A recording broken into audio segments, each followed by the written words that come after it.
दोस्तों, ये कहानी एक गांव के बूढ़े माँ बाप की है। उनका एक ही बेटा था और उसका सपना था कि बड़ी यूनिवर्सिटी में पढ़ना। अपने बेटे के सपनों को पूरा करने के लिए माँ बाप दिन रात मेहनत करते। उसके पिता मजदूर थे और वो समय से भी ज़्यादा काम करते थे, और माँ भी घर घर जाकर बर्तन धोने का काम करती ताकि अपने बेटों को पढ़ा लिखा कर कुछ बना सके। काफ़ी मेहनत के बाद कुछ पैसे इकट्ठे हुए। वो अपने बेटे को लेकर एडमिशन दिलाने यूनिवर्सिटी चले गए। उनके बेटे को यूनिवर्सिटी में एडमिशन तो मिल गया, लेकिन वहाँ जाने के बाद पता चला कि यूनिवर्सिटी घर से काफ़ी दूर है और यहाँ रोज़ आना जाना मुश्किल है, कि इस वजह से उसे हॉस्टल में रहना पड़ेगा और हॉस्टल की फ़ीस अलग से देनी पड़ेगी।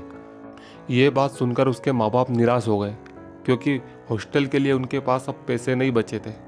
थोड़ी देर बाद उसकी माँ कहती है कि आप मेरे बेटे का दाखिला कर दीजिए, हम आपके हॉस्टल की फ़ीस भी भर देंगे। तभी उसकी माँ घर आती है और गहने देकर अपने पति से कहती है कि जाइए, आप मेरे गहने बेच दीजिए। अगर मेरा बेटा पढ़ लिख कर कुछ बन गया ना, तो मुझे इससे भी ज़्यादा गहने बनवा देगा।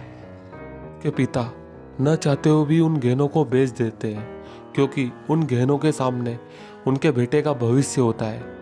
उन गहनों के पैसों से वो हॉस्टल की फ़ीस भी भर देते हैं। अब उनका बेटा हॉस्टल में रहकर यूनिवर्सिटी में पढ़ने लगता है और रोज़ फ़ोन से अपने माँ बाप से बात करता है। कुछ दिनों के बाद एक दिन उसके माता पिता घर से देसी घी के पराठे मिठाइयाँ लेकर अपने बेटे से मिलने उसके हॉस्टल पहुँच जाते हैं। वो अपने बेटे से मिलने ही वाले थे, तभी उसके साथ एक लड़की थी जो उन्हें देखकर बोली, हु आर देम। लड़के ने भी अपने बूढ़े माँ बाप के कपड़े और पहनावा देखकर शर्म महसूस की और उस लड़की को जवाब दिया, they are servant from my village, मतलब कि वो गांव के नौकर है। ये बात सुनकर माँ बाप की आंखों में आंसू आ गए, और ये आंसू खुशी के थे। जानते हो क्यों? क्योंकि उनका बेटा अंग्रेजी बोलने लगा था, इसलिए। दोस्तों, अब इतना पढ़ने लिखने के बाद भी अगर माँ बाप की कद्र नहीं कर सकते ना, तो आपकी इतनी शिक्षा का भी कोई महत्व नहीं।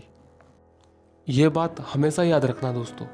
जिस दिन तुम्हारे कारण माँ बाप की आंखों में आंसू आ गए ना, उस दिन तुम्हारा किया सारा धर्म कर्म आंसुओं में बह जाता है। मकान, दुकान और कार की किस्त सभी को याद रहती है, पर माँ बाप का भी कोई हम पे कर्ज है, ये किसी को याद नहीं रहता। ये बात और है कि वो हमसे पेलेंटी नहीं लेते। अभी भी समय है दोस्तों, माँ बाप का दिल जीत लो, कामयाब हो जाओगे, वरना सारी दुनिया जीत कर भी हार जाओगे। लाख मजबूरियाँ हो दोस्तों, अपने माँ बाप का साथ कभी मत छोड़ना।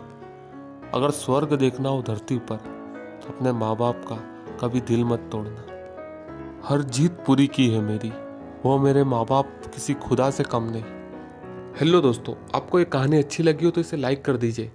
अगर आप चाहते हो कि आपको ऐसे ही इंस्पिरेशन कहानियाँ, मोटिवेशनल वीडियो और पर्सनालिटी डेवलपमेंट पे वीडियो मिले, तो आप इस चैनल को सब्सक्राइब कर सकते हो।